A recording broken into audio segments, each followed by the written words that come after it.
Ang dami namin na-receive ng comments about sa GCash biometric selfie.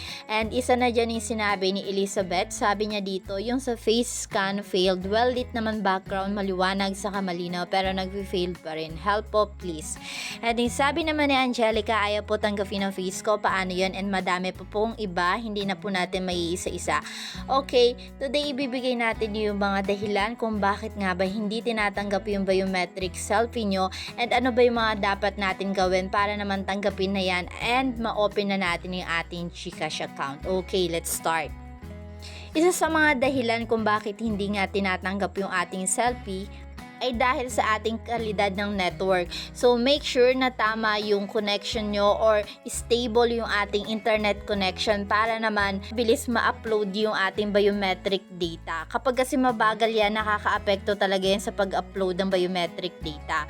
Okay, kung na-check nyo na okay naman yung network connection nyo, mag-move na tayo sa number 2.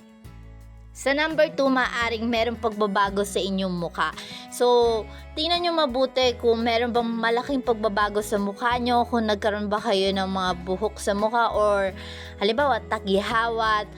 And yung pinaka pwedeng dahilan dito, nag-undergo ba kayo para magparitoke? Meron talaga, pwede nyong kontakin yung GCash para naman ma-address niyo yung issue kasi sila lang talaga yung makakagawa ng paraan para tanggapin yung biometric selfie nyo.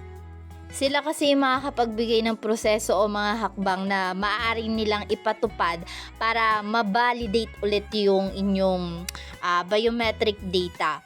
I-update lang nila yan sa kanilang system, okay? And yung number 3 naman, maaaring meron lang problem yung system ng GCash.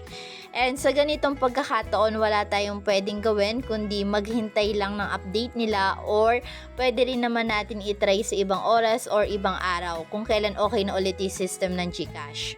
Kung sa number 5, pagkakaroon ng restrictions, check natin yung ating mga security features sa ating cellphone kung meron bang nakakaapekto sa paggamit ng camera para sa biometric verification. Yung number 6 naman, pagkakamali sa pagproseso. Minsan, nagkakaroon lang ng maling step o pagkakamali sa pagproseso ng ating biometric verification, kaya kailangan lang natin i-double check. And yung pinakalas na ibibigay natin sa inyo, yung iba yung na-register na mukha sa inyong GCash account.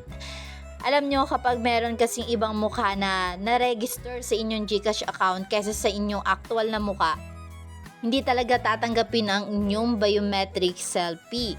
Dahil ang pagkakaroon ng maling mukha na na-associate sa inyong account ay magdudulot talaga yan ng conflict sa ating biometric verification process. And ang pinakakailangan natin gawin dyan, kung nangyari yan sa inyo, kailangan natin makipag-ugnayan agad sa may GCash support and ipaalam nga natin yung ating problem dahil tutulungan naman nila tayo. Hihingi lang sila ng documents na magpapatunay na sa atin nga yung account na gusto natin i-open.